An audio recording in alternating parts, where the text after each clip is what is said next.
Hello বন্ধুরা, আজকে আমি সকালে রান্না করেছিলাম আমার পছন্দের রিঠে মাছ। কে কে খাও বলো তো? আমার তো ভীষণ ভালো লাগে এই শীতকালে মাংসের মতো করে রান্না করলে। আর সাথে রয়েছে চেলা মাছের পাতুরি। ভাত খেলাম না, গোলা রুটি বানিয়েছিলাম। গোলা রুটি দিয়ে কিন্তু দারুণ লাগে। গতকাল রাতে গাজরের হালুয়া করেছিলাম, একটুখানি ছিল, সেটাও খেলাম। ঠান্ডাটা খেতে কিন্তু বেশি ভালো লাগে।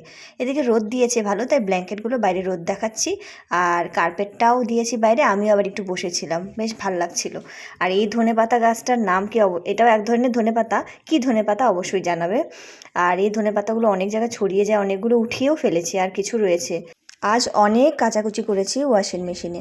এই যে শুকনো জামা কাপড়গুলো তুলে এখন ভিজেগুলো মেলে দেবো। আমার ছাদে সারা দিনই রোদ থাকে, আড়াইটা দুটোর সময়, দুটো আড়াইটা তিনটের দিকেও যদি আমি কাচাকুচি করি তাও শুকিয়ে যায়। আর ওয়াশিং মেশিনে কাচাকুচি করলে তো 5-10 মিনিটেই শুকিয়ে যায়, তোমরা প্রত্যেকেই জানো। আর শীতকালে একটু সুবিধেও হয় রোদ না উঠলে।